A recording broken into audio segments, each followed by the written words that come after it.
There are always allegations and ideas that the media can and does seek to control presidential elections. 2016 is no different, even ratcheting up as many corners are noting how Fox News seems to be doing its best to go overboard promoting candidate Marco Rubio. And now, as we hear from John Bachman, at least one high-profile commentator, Joe Scarborough from MSNBC, hints that whomever is in charge at Fox may be very knowingly lying to their audience.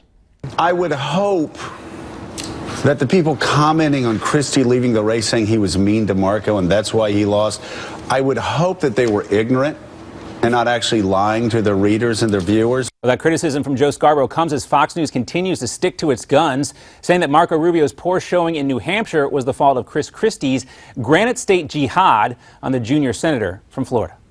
But remember, it's always our fault, no matter who wins or loses. Columnist Charles Krauthammer responding to Texas Senator Ted Cruz's criticism of Fox.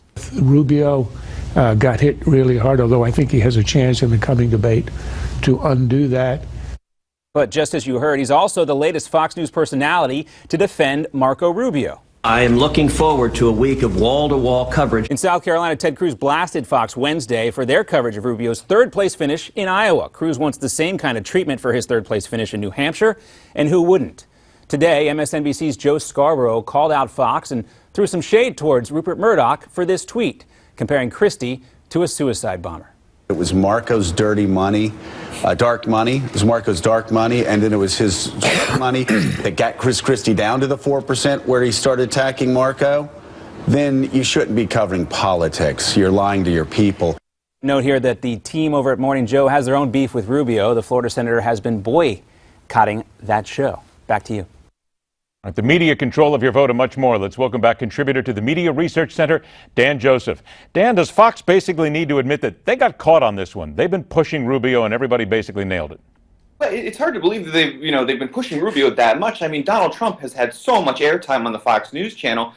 Just by watching him, most people would think, well, they're pushing Donald Trump. He's been on every show. He's on the O'Reilly Factor almost every night. I think that this is more of a shot at Christie because of the type of language he used. I think they think it was legitimately an unfair attack on him. And, to be fair, I think Christie was trying to help himself with this. I don't think it was a suicide attack. I don't think he knew that by doing this he was going to damage himself. I think he saw one last chance, and he saw the voters that he needed from Rubio, and so he tried it, and unfortunately it failed. But that's the other thing about this. When you look at 3, 4, and 5 in the New Hampshire primary, the ones who came in 3, 4, and 5, the vote totals are very, very close. Any single one of them could have come in third. So, Ted Cruz saying, oh, I should get all this attention because I came in third, it's a little bit of a stretch, especially, since South Carolina's coming up and he has to do very well in that primary as well. So what would Fox hope to gain here? Because obviously a lot of people have caught them on this. They're losing a tremendous amount of credibility here. And it would just seem as if all they want to do is make sure that the establishment guy gets involved. There's always,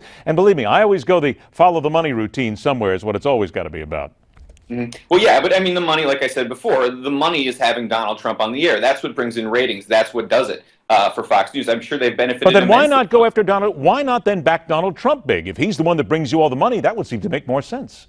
Well, yeah. I mean, I don't know. I mean, I think that I do think that there's an element of the establishment within the Fox News empire. I think you see it a lot with Charles Krauthammer, who I'm a very, very big fan of, but who has been a very bullish on Marco Rubio in the past. He also made a comment about this, suicide bombing attack. In general, though, it seems to be bad form for ownership and for the upper management of any organization to get too involved in the political process. I mean, we see it all the time with the other networks.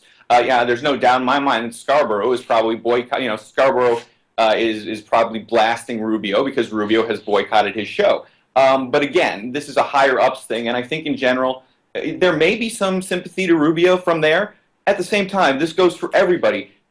Media should not be promoting or blasting candidates. They need to stay neutral, especially when it comes to a presidential election like this. What does this then do to the credibility of Fox News?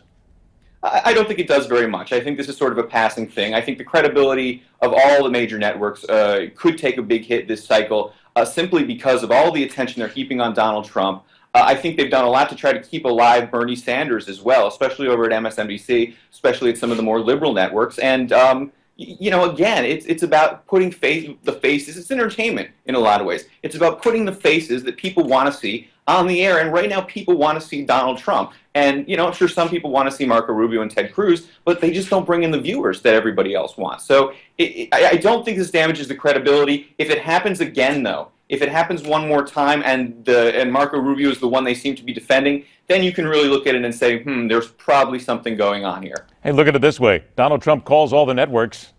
You would have to wait then for Ted Cruz or somebody to say, I want exactly that amount of time. If that ever happens, we're going to be wall to wall. This guy, considering that, he was absolutely nowhere when he first started out in this race, but, he brings the viewers. And look at that first debate. That first debate was there you go. They had record number of viewers. Out of time, Dan. We got to go ahead and move, but the point's well made. Learn more about this story and a lot more. Go to the media research website, mrc.org. Dan, thanks a lot for joining us. We'll be right back here on the fastest 60 minutes of news. The Hardline continues.